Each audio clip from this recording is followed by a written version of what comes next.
Hi, my name's Lou, and today I'm going to be reading to you from the internet. Why? Well, why not? And today's what? Can you guess? Well, if you guessed another forum, you guessed correctly. But what kind of forum this time? Well, today I'll be reading from a forum about vampires. I know you've been craving, perhaps strangely craving, another reading about vampires. Well, since it's been almost 2 years, I don't blame you. It's amazing that you didn't go crazy waiting for another vampire reading. But rest assured, eternally rest assured, that you will be hearing about vampires. Now, before we get too far into it, I just want to reassure you that these people, the people in this forum, are not people who believe that they can turn into a bat. These aren't people who believe in the, let's say, Twilight-style vampire. This is not a vampire that can turn into a bat or sparkles in the daylight or any of that sort of mythical vampire, Bram Stoker's vampire stuff. These people are real vampires, and we're just taking a peek into their lives. And the forum I'll be reading for you today can be found at Vampires.nu, and the title of the forum is Vampire Realm of Darkness. And if you visit Vampire Realm of Darkness, you'll notice that, appropriately, the forum is a black background with red lettering. So, you almost just can't help but think about blood. Anyway, let's get right into the forum about vampires. Alright, so the first thing that we'll read is in the Vampire Forum of Darkness, subforum True Vampires, subforum Vampire Facts, Vampires, in a thread entitled Cybamp FAQ by member Arez. And it goes like this. Just of massive info I found on the many Cybamp threads. Credit given where credit is due. What are quote-unquote Cybamps?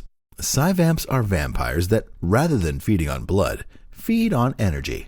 Born with quote-unquote deformed chakras, chakras are energy centers. Cybamps cannot create enough energy to thrive on the energy they make alone. Energy? Energy comes in many forms. Examples of these forms can be natural, sexual, electric, emotional, positive, negative, etc.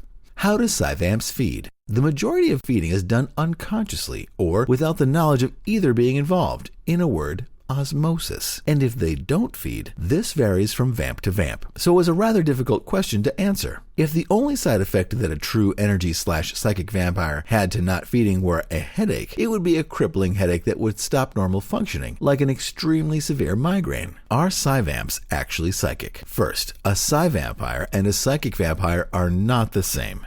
Psi is short for psionic. Some Psis do have psychic abilities, but most do not. Basically, a Psi has a natural gift for sensing and manipulating energies. This can be done on a small scale, with little results, or on a much larger scale. The vast majorities of Psis use this ability on a daily basis, but do so subconsciously. They also have the ability to create a link with others and share energy through a circuit. Do Cybamps have a longer than average lifespan? In some cases, yes. A Psi can live longer than a normal human.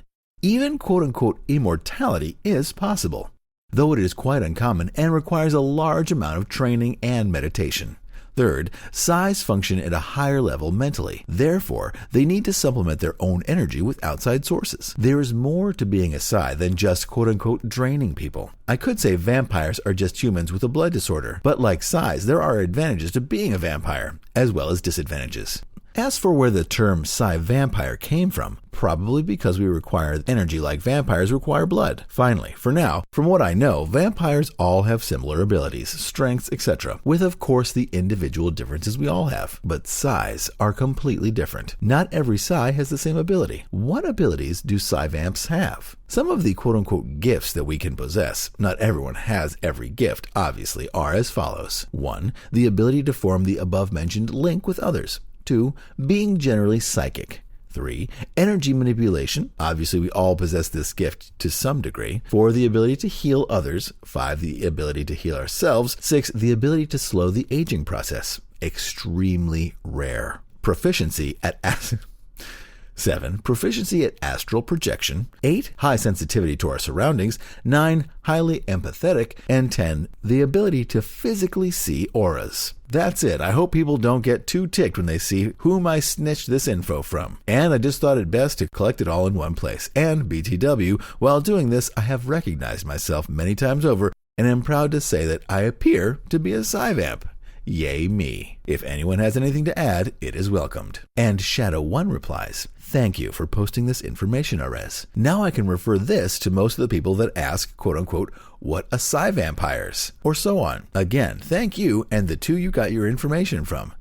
And Laurasia adds, good evening, Arez. As Shadow 1 has said, thank you for gathering all this information into one composite thread. Smiley face emoticon. Oh, sorry. Smiling vampire emoticon with dripping blood fangs. It will make things much easier to only have one thread to refer members towards when I'm asked about my quote-unquote condition. And no, I don't have a problem with you using my quotes in this thread. Winking vampire face emoticon. Sincerely, Laurasia.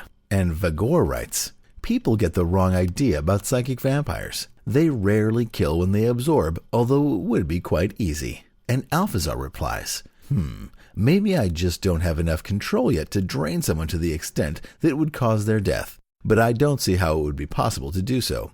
Theoretically, it could be done, I suppose, but I doubt it would be easy. I am simply speaking from my opinion. I am in no way claiming it to be impossible. I would be interested to see what Laurasia thinks on this.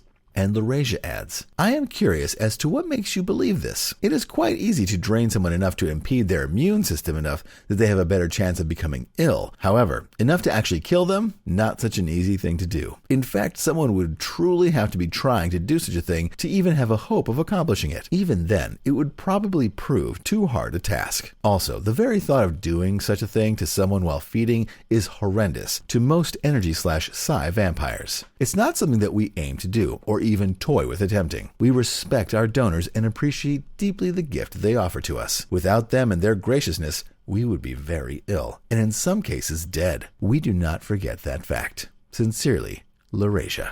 And Hierophant writes, if you could drain someone to their death, couldn't you get an overload? And MoMA adds, I'm sorry, I'm the new guy, so I'm going to ask a very stupid question. If I have all the symptoms except living very long and creating a link, does that make me a psychic vampire? And is it possible that I create a link and don't know it? And Newfie Vamp writes, yes, in fact, most connections are made subconsciously to my knowledge, but then again, there are people here with much more knowledge and authority than I, so it would be wise to listen to them. And Laurasia replies to MoMA, if you have all the symptoms, then I would venture to say that yes, you are most likely an energy/Psy vampire. However, keep in mind that many of us do not have exceedingly long lives. Our life expectancy is really very similar to everyone else. And as Newfie has said, you can create such links unconsciously. Sincerely, Laurasia. And Milk and Blood adds, greetings.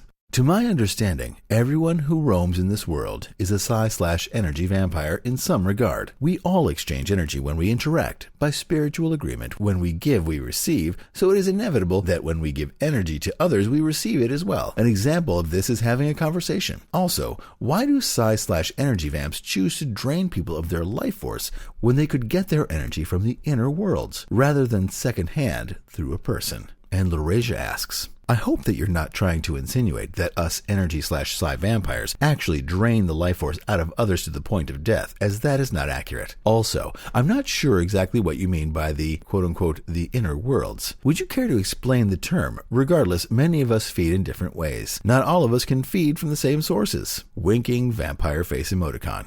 Sincerely, Laurasia. And Milk and Blood replies, hello, Laurasia. For your reply, I am most thankful. I am by no means suggesting that anyone has any intentions of or has ever attempted to or will try to kill another being by draining them of their life force. However, I do feel from my experience that sometimes the energy we receive can have little characteristics of the person with it, something which, depending on the person, I would rather avoid. By inner worlds, I mean to tune into the flow of life, which is all things manifested here, and in the dream state, starting on the astral plane, going to the casual, the mental, the etheric, and the soul plane. There are sources of dark energy, sources of light, inner temples which we may learn from. These places have pure energy, which haven't been channeled through another person, and it is a most welcome feeling, I assure you, to drink from the source. In my experience, anywho. So we always get what we ask for. It's just a matter of asking for the right thing. Winking vampire face emoticon. And Laurasia replies again, "Good evening, milk and blood. I am glad to hear that was not your intention to make such an implication. There are many who do, in fact, spread such garbage regarding us." From the first part of this description, I assume that you are referring to the ambient energy that surrounds everyone and everything. That I am able to feed from. Smiling vampire emoticon. However, feeding from the astral/spiritual plane sounds, brackets at least to me,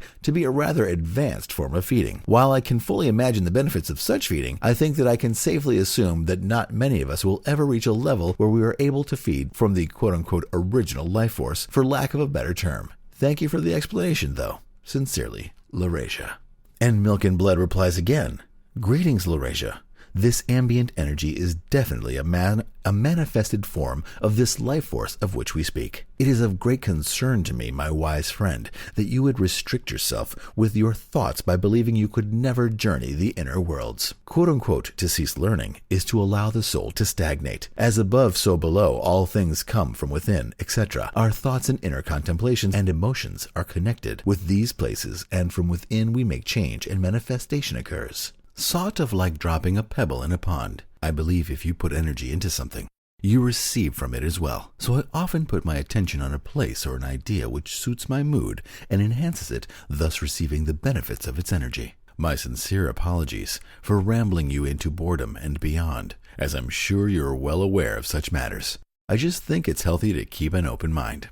May blessings be." And this discussion goes on for another 7 pages. So we'll leave the discussion of the energies that be and move from there into a thread about a person who's deciding whether or not they are a Cybamp. And so we'll read from the thread in the forum, True Vampires, subforum Vampire Facts Cyvampires, in a thread entitled, "Am I a Cybamp?" by X Rose Red X. And it goes like this. "I am generally a kind, sensitive, compassionate person, but sometimes I tend to say certain things to evoke negative emotions in others, and I find myself feeding on that negative energy involuntarily. It's one thing to accidentally suck up people's energy, but it's another thing to hurt them or provoke them in order to get a certain energy. I find myself particularly enjoying feeding off anger, hatred, and sadness. It is definitely not something I am proud of, and I want to stop. For example, sometimes I purposely say things to my boyfriend that make him jealous and ultimately angry, and once I am satisfied, I realize what I have done and I apologize. He too has noticed this, and he accepts it, but I don't want to hurt people I love anymore, or people in general. But the thing that bothers me the most is that I find myself enjoying it. I feel powerful and strong and full of energy, but once my quote-unquote hunger is satisfied, I feel so guilty and sad. I don't understand why I do this, and I don't know how to stop. If anyone has experienced anything like this, or if you have any suggestions or thoughts for me, please do reply. Thank you for your time. Hugs and kisses."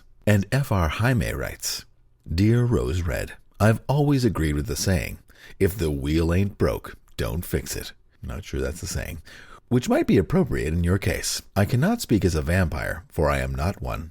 I can respond to drawing exclusively from my own experience. It is reasonable to maintain, I suppose, that very little of what we say or do has no purpose behind it whatsoever. Whether this is saying certain things which are designed to elicit a particular emotional response, or of quote-unquote feeding on the result, however that is done. When you say you quote-unquote want to stop, is it saying what you say or the feeding on the emotion you want to stop? I am curious about the precise nature of the emotion you elicit and use. For example, can and does your emotional objective take a mild form, annoyance? Can you manipulate the situation to elicit the extreme form, rage? And is your response in the form of the degree of satisfaction you feel proportional? I realize that you say you enjoy it. Can you invert it and use its polar opposite according to one theory, Pluchik, which is apprehension/fear/terror. I doubt that one personally. How about substituting an entirely different emotional objective? Sincerity and joy, say. What are the responses your boyfriend gives these? Can you, quote-unquote, feed on those? The second part of your post is both more and less problematic for me simultaneously, in the sense that if your actions are palpably successful in helping you maintain an equilibrium, why change them? Wheel not broken scenario. Even though by some standards, not mine, your actions may be thought morally quote-unquote bad. One compelling reason, of course, is that your repetitive cycle of emotional feeding on anger is bound to be destructive in terms of one's relationship. And you say, quote unquote, I don't want to hurt people I love anymore or people in general, which is eminently sensible if you wish to pursue a moral line. Personally, I would not be too worried about the quote unquote people in general bit. Is your hunger satisfied if you provoke an argument with a total stranger? Myself, I do enjoy a blazing row with someone on the street or in a shop. I can sustain and relish the feelings of anger for months, which is a form of feeding, I suppose. Substituting a total stranger as the target of your actions will not have an adverse effect on your relationship, surely. Another stratagem that works for me is when it comes to eliciting emotions and also finding emotional release is to thrash the piano, fortissimo, or play loud music, or paint or draw using lots of reds, violets, purples, and blacks. If you have not drawn or painted before, do so. You will be pleasantly surprised. I do hope you succeed. Yours ever, Jay. Oh my God, this sucks. And X Roses Red X replies, Jay, thank you kindly for your response. When I say I want to stop, I mean I want to stop hurting others just to evoke an emotional response that I enjoy feeding off of. I tend to gravitate towards extreme emotions. Rage, anger, hatred, sadness, fear. Those are the emotions I have the liking for. I feel like a horrible human being saying that, but I must be honest. If the emotion is mild, the satisfaction I feel is mild. But if it's intense, then the satisfaction is also intense. I have tried substituting for joy/happiness/sincerity, positive emotions, positive energy, and I can't seem to quote unquote feed of them. They just don't attract me. I find myself attracted to situations where someone is extremely sad or angry or jealous. I want to change my actions because I am hurting other people, and to me that is morally wrong. It makes me feel guilty and terrible about myself, but it is as though I can't control it. It's like an urge. When someone is sad or depressed, I gravitate towards them. I want to feed off their negative energy and rid them of it, but I end up making them feel worse to intensify their emotions so that I can get more satisfaction from it. Mind you, I don't do this intentionally. While it is happening, it's as though I am in a completely different frame of mind. It's quite difficult to explain, but I just feel darker, for lack of better words. And it's not until I'm satisfied that I realize what I have done. And the guilt starts to kick in. My hunger is indeed satisfied when I provoke the emotions with the stranger, but they are still people, and it's not fair to manipulate them for my own advantage. Thank you again for your feedback. I really didn't think anyone would take the time to reply. Smiling vampire emoticon. And we'll leave the Cybamp forum for a moment to move over to the True Vampires subforum, True Vampires, in a thread entitled Reason for Turning by MTSJIN08. And it goes like this. I want to turn. I am 21 years old, and society seems like too much these days. On my Facebook, I grow tired of so many relationship status changes to quote-unquote in a relationship while mine stays single. I am tired of being so plain. I remember this one girl feeling bad for me being single forever now, and she was too, and she didn't go out with me. Vampires must not feel pain and are entrancing by nature. I would be free. Man's rule is at an end. The age of vampires shall begin, and I shall be their king. And RN92 writes, okay, you can not really be turned. Only awakening and really quote-unquote vampire that is used, and mostly you are born with a lack of energy, and the only to help that with, that is what a lot of people call feeding. 2, we feel pain. So of us may not feel pain because we are numb. 3, you need to talk to someone about what is going on in your life, man, because it's not right to torture yourself. And finally, 4, any questions, use the search on this forum and you can understand what I'm talking about a little bit. And Dark Little One writes, unfortunately, MTSJIN08, the sort of vampire you're looking for does not exist. The kind that is discussed in this forum is human through and through. They feel pain and go through all the same things you go through. Becoming a vampire, even if it were possible, would only add to your problems, not make them better. Please look through the forum rules, FAQs, and don't ask sections of the forum. Please look around and become familiar with the forum and the information to be had here. While it may not be the answer you want, the information can clear up your misconceptions. And forum member Linard replies, and just for good measure, none of the quote-unquote traits you describe in your profile are vampire-related either. And MTSJIN08 replies, I guess life sucks no matter what you are. And in a similar thread in the True Vampire subforum, Chelsea writes in a thread she entitled, Can I be a vampire? And it goes like this. I want to be a vampire so bad. Is there any way to do that? And Christina adds, no. If you had run a search before posting, you'd have figured it out. And just in case you're thinking about it, it isn't possible for a vampire, not the Hollywood/literary/mythological creature, as it doesn't exist, to turn you either. Search is your friend, and it loves being used. I suggest you start using it. Winking vampire emoticon. And Chelsea adds, why? And Christina replies, vampires are people like you and me, only they have an energetic unbalance. As I said, run a search and you will find more detailed answers. Winking vampire emoticon. And Chelsea replies, this is sad, but okay, TNX. And Christina replies, and try rereading the rules, FAQs and stickies, okay? Text typing isn't allowed here. And Chelsea replies, oh, okay, sorry. And J.U. Jinkall writes, Chelsea, there is no reason why you cannot be a vampire. There are many like yourself already on the OVC. Just learn about us. Some get fangs if you wish. Then just tell people in the community that you are a vampire. As long as you have done your research thoroughly and don't make any outrageous claims, I am sure you will be accepted by most of the online community. The real vampires really don't care. Dragon in wolf's clothing eating donor, regards. And Young Child adds, I'm sorry, Chelsea, but Chris is right. You cannot be a vampire. Ignore Jay Yukinkai's pathetic advice. It's just to give hope to the lost and lead young girls on terrible paths. Chat with Chris Moore for good information. She has her ducks in a row.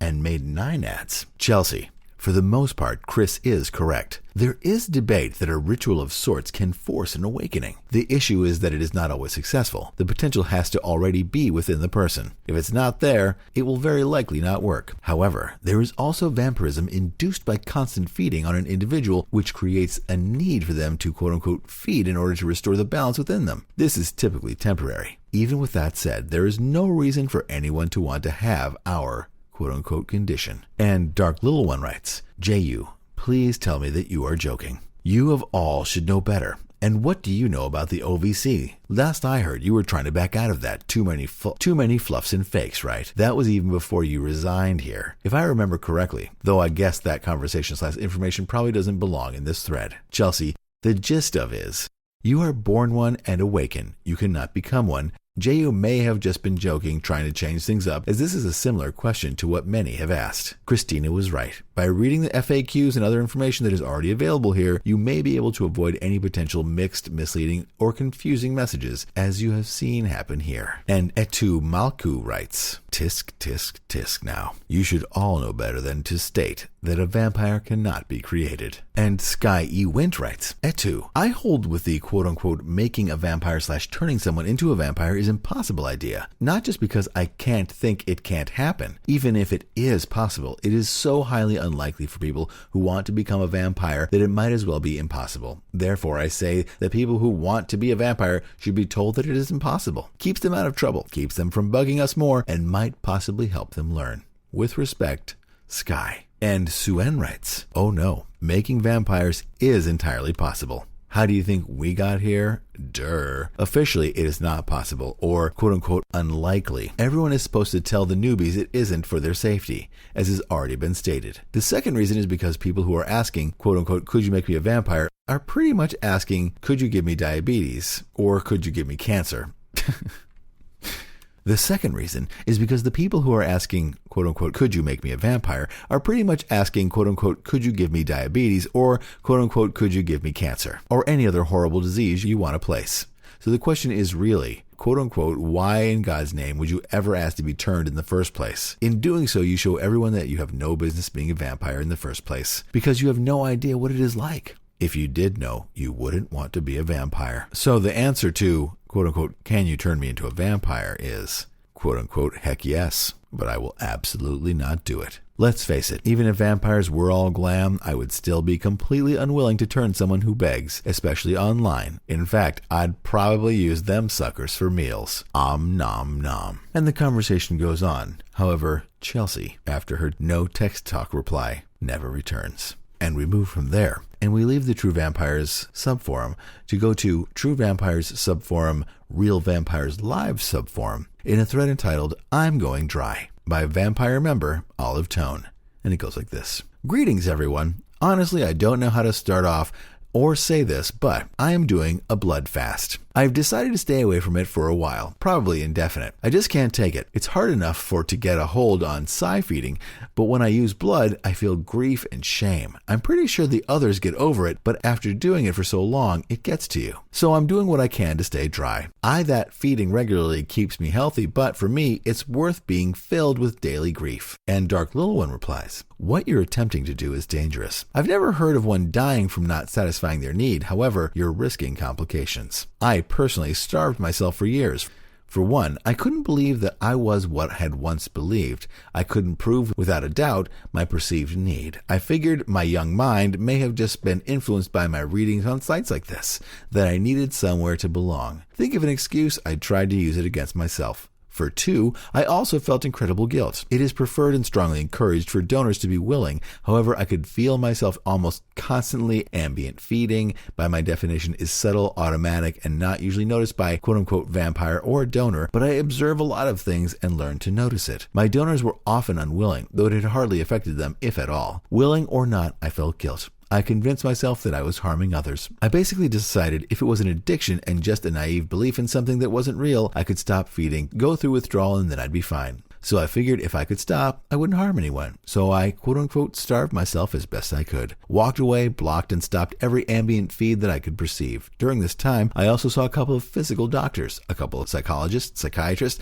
a chiropractor, a neurologist, and sought guidance from school counselors. I did what I could. I did what I could, while I could, to find mundane answers for my, brackets, hopefully mundane problems. While there were many answers to what it all could be, nothing seemed to treat well enough. My withdrawals and quote-unquote symptoms did not go away with time, as I had expected and hoped they would. Eventually, I gave in to ambient and minor crowd feeding. It's just a small skim and the bare minimum to keep me going. I still have my doubts and dislike what it seems I need to do, but it alleviates my mundane ailments and many of my other problems. Without some exchange, my body just seems to reject me all over. One quote-unquote mentor of mine tried to explain to me, just like when an animal hunts or you eat a piece of steak, you don't always feel guilt. There isn't a need to. It's not mean. It's not like you want to end the animal's life. It's a need, it's survival, and it's natural. If it helps you feel better, deprive yourself. This is where I become a hypocrite. If it turns out it's still a need, like it or not, you'll have to take care of yourself and feed eventually. All in moderation. Take from multiple donors. Be aware of yourself. Control in moderation. You'll not harm and you shouldn't worry. Willing is best and strongly encouraged. They are aware and willing to help you. They will recover with time.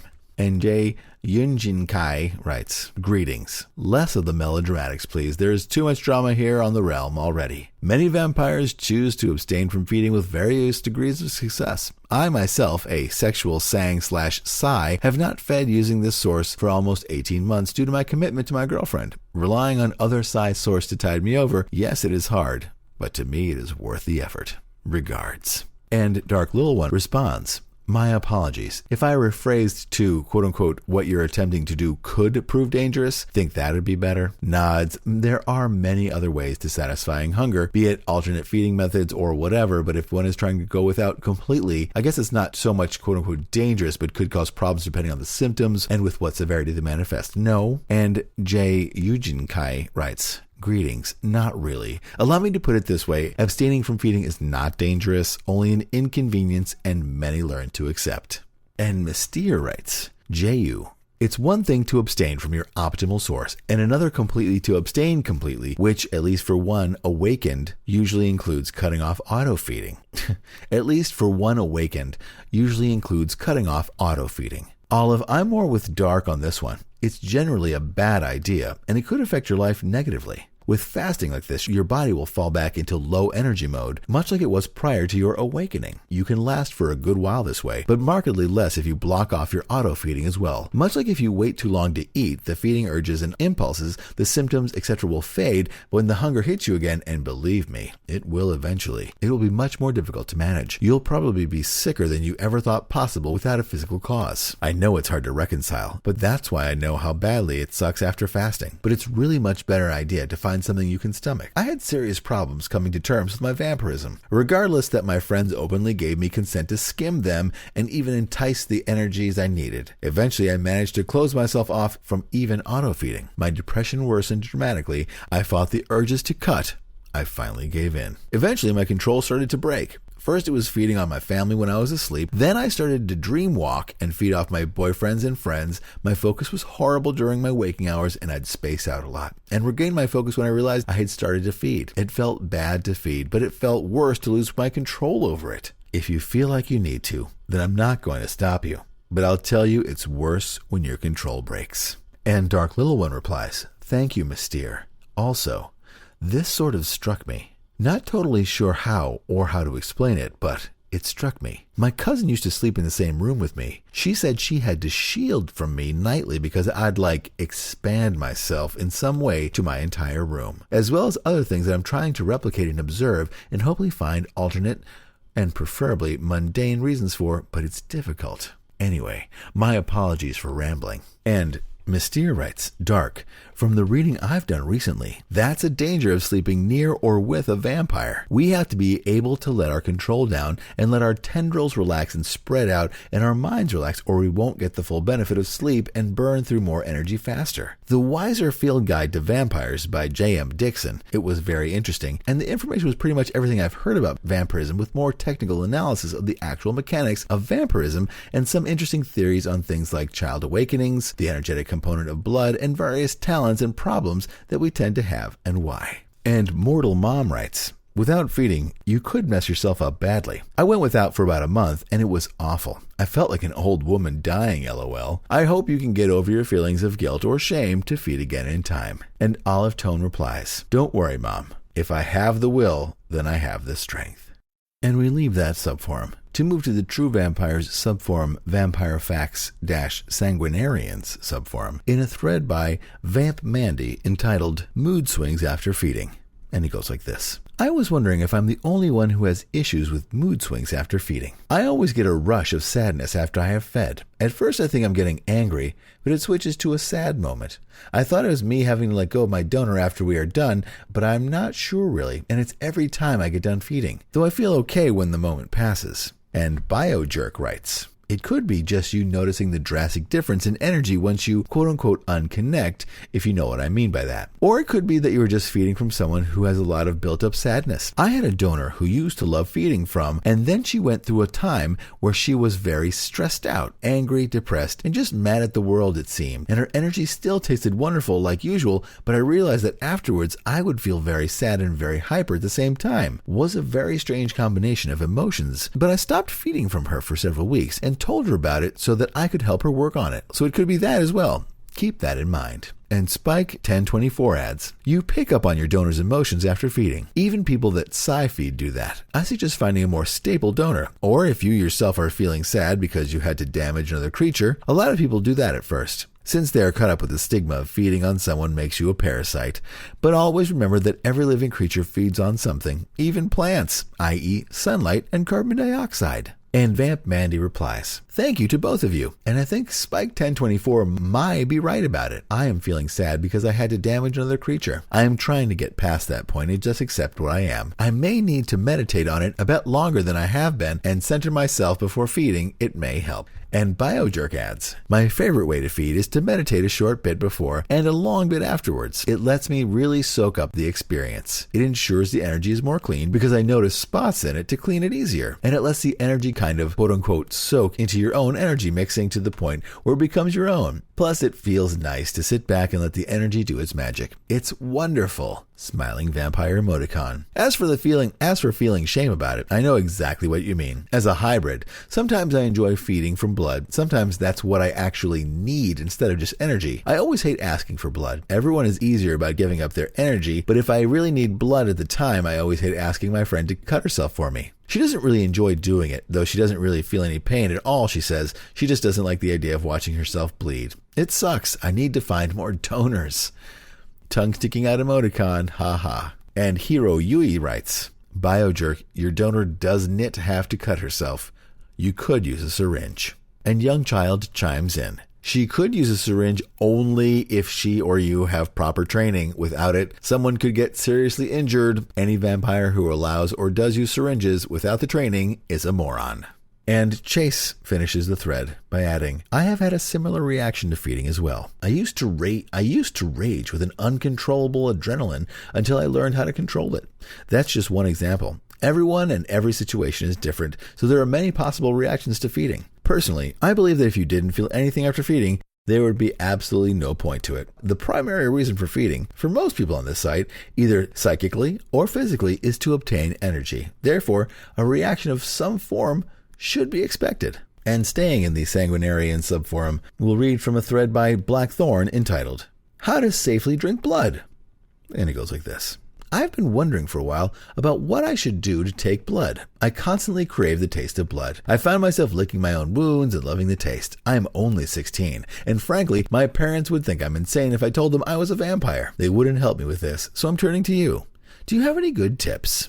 And Keunis writes, being under 18, and so not an adult, you should not be taking blood at all. Craving the taste of blood is not, as you will find repeatedly explained throughout the threads, a symptom of vampirism. There are serious health and legal issues to be considered in bloodletting. It is not an act that can be legally committed by a minor, nor with the risk of a disease and/or physical injury to the donor should it be. What makes you consider yourself to be a vampire? And Sky Wind adds, greetings. Okay, I'd say cut and paste time, but I can't remember a post to cut and paste from, so normal response time then. Quote, I constantly crave the taste of blood. This looks more like a fetish than vampirism. Blood fetishes are commonly confused with vampirism, but they are not the same thing. Vampires do not need blood, but the energy contained in blood. Some get the energy that is in blood in different ways. Only Sangs use blood, but there are many other ways to get energy. Quote, I am only 16 and frankly my parents would think I'm insane if I told them I was a vampire. Response, and with good reason, it's likely you aren't a vampire if all there is to point to is a blood fetish, which only points to vampirism if you don't know what vampirism actually is. Quote, do you have any good tips?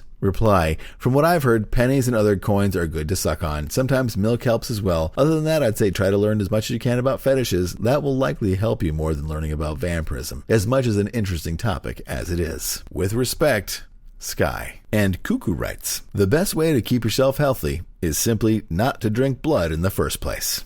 And Nocturne X writes, this sounds like Renfield's disease to me, or a fetish as stated earlier, but you shouldn't harm yourself by doing so. You are first hurting yourself and second practically starving yourself, and I still haven't told my parents I'm a vamp either, as I'm sure many other members here haven't either, because they wouldn't understand. They'd rather believe in Bela Lugosi going, I want to suck your blood, rather than a person with an energy deficiency. Ha! Hope I helped you. Oh, here's a link to help answer your questions. Sanguinarian's Guide to Safe Bloodletting Guide and Feeding link. P.S. You can suck on a coin without choking? Smiley face emoticon. And Sky Went finishes the thread by adding, quote, you can suck on a coin without choking? Reply, yes you can. Just don't swallow it. With respect, Sky. And finally, we'll read from a thread in the Vampire Facts Sanguinarian subforum by member Aurora1322 in a thread she entitled, Do Real Vampires Have Issues with Sunlight? And it goes like this. Some real vampires claim to have a problem with the sun, but others say that anyone who does is a role player. Of people that do, what's it like for you? Like physical burning of your skin or just being really tired? Because I think I might be a sanguinarian vampire, for reasons I'm not going to explain right now, and I've had this weird problem with sunlight my whole life, though recently it's gotten worse. I know this sounds like a stereotype, but has anyone else experienced something like this? Whenever I go out into the sun, it instantly feels like it's burning the top of my head.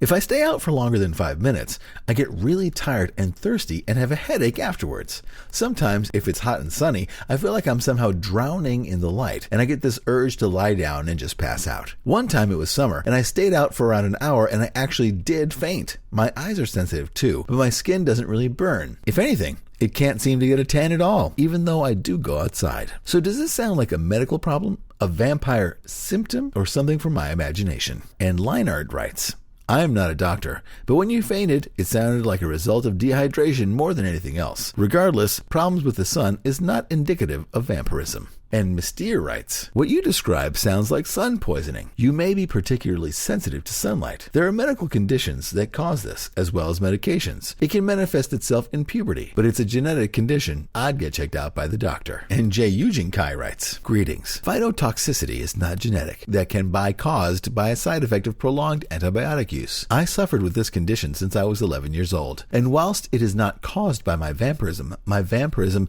does aggravate the condition. My symptoms are pins and needles type pains and excessive sloughing of areas exposed to any UV light source. Additionally, my eyes are acutely sensitive to light, needing only 1/20th of the light that most people need to see. This is due to the phototoxicity and a general condition called heterochromia. From the time that I was born until around 7 years ago, one eye was gray-blue and the other was hazel. Now it is only sectorally heterochromia, as only 30% of one eye is hazel. I also have trouble with heat, as my body does not regulate very well, hence I prefer to be cooler than most. And Dark Little One replies, as far as photosensitivity, I think it varies from individuals. In general, yes, sun seems to bother real vampires. Some I've heard can be as severe as boils, though he went through tests for suspected porphyria. Others can be as slight as a simple eye sensitivity like headaches. I personally get the headaches easily. I don't burn easily, just tan. I imagine the skin color is a hereditary thing for me. The worst from the sun I've experienced, I was on a school trip out of state. We spent maybe half an hour to an hour in a large open field. Upon returning home about 24 hours the next day, give or take hours, I was almost literally paralyzed for 2 days. I could not go to school. The second was not as severe. Was a time I was helping my mother outside with some yard work, something I had done quite a bit in my lifetime. I'm used to it, but randomly I felt extremely tired, drained, short of breath, dizzy. I believe both instances were not necessarily due to vampirism, whether or not I am, but they did seem to be dehydration and/or sun poisoning. I don't drink regularly or as I should, so dehydration is definitely not overlooked for me. I enjoy the warmth of the sun like a cat. I get sleepy, but I'm incredibly comfortable. It can help me feel good, but at the same time, the lights or something about it can overwhelm me. Some are good days, and some are not so good days. And Hurricana writes, I find that my photosensitivity is more active when I haven't been exposed to the sun for a while. Such as in the spring when the weather starts to get warmer. My driving arm has gotten itchy rashes and hives as a result of too much sun, but this seems to dwindle as I continue to get sun exposure. Granted, I am fair, and don't tan well as it is. The real brunt of the photosensitivity is in the spring after my arms and such haven't been exposed all winter. I'm just careful, and I keep a tube of 100 SPF in my purse all the time, and I try to get out into the sun little bits at a time until my skin starts to get used to it again. And Mystere writes, Hurricana, where do you get 100 SPF? I use 85, but I still burn a little sometimes. As far as sun sensitivity being vampiric, it's not, but many vampires who have a pre-existing factor that makes them sensitive will experience an increase in sensitivity when they're hungry that lessens when they aren't. I am very fair and burn easily, but when I'm hungry, I can actually feel my skin burning, even from the moment I walk into the sun, even in the winter. And Cluricone writes, good evening. There is another theory I did not see presented here, so I would like to put in my 2 cents from some interesting things that I have read. If vampires are defined by a lack of prana or ether or whatever you would like to call it, there is a theory that the rays of the sun burn or dissipate ether/prana/etc. So that might in some cases be attributed in a sense of drowsiness or lack of vitality, since the energy is literally being drained or burned out of the body of the vampire. So some vampires, probably more likely to occur among psionic vampires, experience the drag of going out into bright sunlight. Perhaps that energy drain could have adverse physical effects, since the mind and body directly influence one another, and to someone who is fully harmonious with themselves, mind and body, fully interconnected like a skilled psi, could experience more extreme physical effects from the sun. It could also just be the pain of the energy being dissipated being translated into actual physical pain. Just a few thoughts of my own. And VampKiss59 writes, I think it's just dehydration. I had that problem a long time ago. I don't drink water at all. And I have those problems other than passing out because I'm too strong to pass out. My will keeps me going. And so does the people I love. I only keep going to prove people wrong and stay with the ones I love. So just dehydration on my point of view. My mom helped out sick people in the military, so I know quite a bit on stuff like this. And Jujin Kai writes, VampKiss59. I strongly suggest you read the forum rules, as it seems you are unaware that text speak is against the rules. This is the only warning you shall receive. Additionally, please do not reanimate dead thread unless you have something very relevant to add, and your unqualified medical diagnosis is just that. Regards. Well, I don't know how many of you out there are Cybamps or Sangvamps or hybrid Sang-Sai. I don't understand, but I have to say that this forum is very difficult to read because of the red type on the black background. Very difficult to read. Also, I have to say that this forum had for a forum that is very tight about people not using text speak, has a large amount of sentences in it that are missing words. So that a lot of the sentences I read made very little sense. Enough of the sentences I read. I don't want to judge, although I already did. Yeah, so vampires. I know you were hoping they would be like Twilighty vampires, but like these people say over and over again, those kind of vampires don't exist. Real vampires are people who are feeding off your energy all the time. There's nothing you can do about it. They can't kill you, but somehow they are feeding off of you. And sometimes they want to drink blood, but they get it from someone who wants to give them the blood, but they have to check to make sure the person doesn't have a disease because they are just people. And sometimes they get the energy from the blood. It's really hard to believe that there are enough people out there who would be like, oh, you want some of my blood? Sure, why not? Oh, what is it, Tuesday? All right, have some of my blood. I'll cut myself open. Yeah. Or that there isn't a vitamin supplement that would do the same thing as blood. Although I guess they're saying that the whole idea is that it's the energy in the blood and not just minerals, and why you can't just feed off like a cat or the TV, which has energy. But it's not life energy, I suppose. Or plants. Maybe they don't have enough life energy. I don't know. I obviously didn't do enough research. But yeah, I just have a hard time believing that someone would be like, oh yeah. Looking back on some of the discussions, I think if my girlfriend was like, the reason I start fights with you all the time is because I'm a psychic vampire who is feeding off of the anger I create in you, I would say, I think it's just because you are a giant bitch. And not because you're a vampire, but just because you're a bad person who likes drama and making drama. And that's how you feel good about yourself. So I think that probably would have been the best advice, would be try stop being a bitch, because you're obviously getting a thrill out of causing drama and not necessarily a vampire. Yeah, I don't get a thrill out of just like everyday stuff. Because, well, if you were a psychic vampire who got off on misery, why not get a job at a hospital? Because then you'd be surrounded by misery and you wouldn't have to do anything about it. Just nonstop wailing. Or get a job. Oh yeah, I'm a psychic vampire, so I got a job at a graveyard. I guess maybe if it helps if you start the fights, because then you're in control of the sadness. Although I suppose you could start fights at the graveyard. Like, you gotta move. Enough crying over this hole in the ground. Why? This isn't my grandpa's dead in there. Yeah, he's gonna be dead in there for a long time. Why don't you move along? I'm feeding on your energy. I'm feeding on your energy. Anyway, unlikely. So, vampires, what are you gonna do? I know about the other forum. If I ever feel like going back, this forum and the other forum were surprisingly similar topics. I think we can all agree that Twilight vampires are not real. At least that's what they want us to believe, until they create the Daywalkers. But luckily we have Blade on our side. Okay, anyway, moving on. It's March 2012, and this is the 3rd anniversary month of the Lou Reads the Internet for You podcast. The first episode was March 28th of 2009. I'm just going to imagine everyone is like raking out all their leftover New Year's Eve hats and noisemakers and just twirling them around. Whee! It's still fun for me. I hope it's fun for you. And thanks for sticking around and listening to all this nonsense that other people are sharing with the internet. It is my pleasure and privilege to read about it. Although I will say, as I probably said before, that I am retarded at parties because I've become a social weirdo because all I can talk about is how crazy people are. I've said this before, but all I ever end up talking about these days is about dumb shit I read about on the internet. It's worse than just, it's nuts.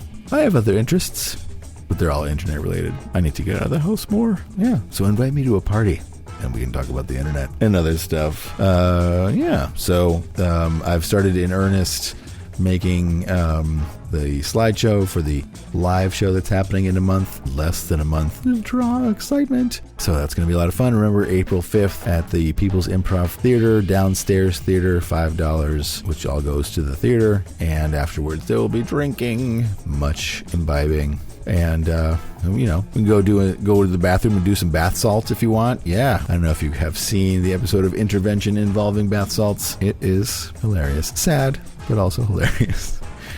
Don't do MDPV, people. It is not good for you. But yeah, so we'll be there. Don't bring any other drugs. I only do bath salts. No, that would be a terrible thing for everyone involved. My family, but mostly me and my brain, which I'd be destroying. Anyway, so yeah, that's it for the live show. I should have new postcards to send out. So if people want magnets, which I still have plenty of magnets. There's been the magnet requests have dried up to zero. Bumper sticker requests remain at zero. But what if I made stickers? I'm just going to end up having be alone in a giant apartment full of Lou Reed's memorabilia. Does anyone want a coffee cup? If you want those magnets, they're still available. Let me know if you like one. Send me an email at loureads@gmail.com or send a comment through the loureads.com comment form, and I will send you one. I'm still owed a bunch of photos. I don't really know what happened there.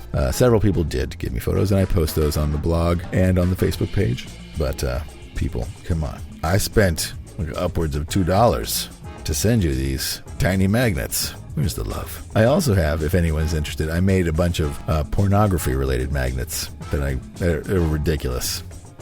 If you want a pornography magnet, I might throw one in if you send me a request for a magnet. They are dumb. They're not like actual, they're like covers of porn movies that no one would ever want, apparently, because I sold like 40 of them, but these are the leftovers. So let me, I have the envelope right here. Let me look at this envelope here. I'll pick out a couple and I'll show you. Maybe you're interested. Let's see.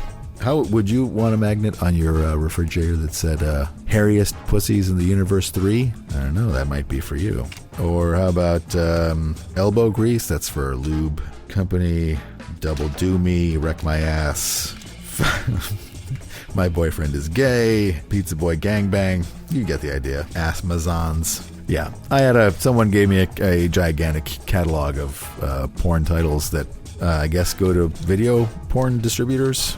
Like movie places. So I just cut those up and made them into magnets. But I've got a lot of them left, as you all heard. But the one that sold right away and was the best one was Human Sexipede, which had like a weird photo of like a chain of people doing 69, which was really stupid, but funny enough. Anyway, so enough of that nonsense. And there comes the second part of the show. Begging is, if you're listening to the show and you like it, please tell a friend about it. We can always use more listeners. Share it with a friend. Convince them to put it on their iPod or podcast list. We're available on iTunes, Stitcher, the Zune store, if that's still a thing, and a bunch of different podcast aggregators out there. And if you know of one that I'm not listed on, please let me know so I can say, like, what's wrong with you guys? This is the #1 stupid podcast about stupid internet stuff. You guys are retarded.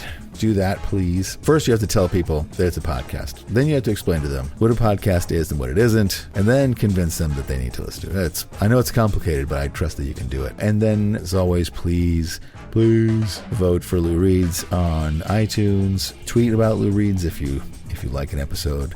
Go to Reddit, upvote the podcast if you get a chance. I know it seems crazy.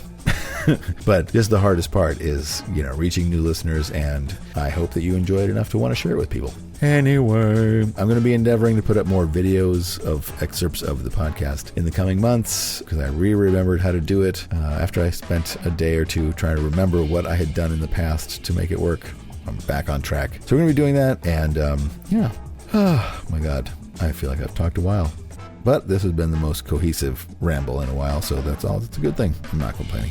Okay, guys and gals and Cybamps, hybrids, what have you, donors, wannabes, skeezers. I'll leave you. I think I will call it a day. So this has been Lou Reads, the forums at Vampires.nu. My name is Lou. This is Lou Reads, the internet for you. We'll see you soon. Bye-bye.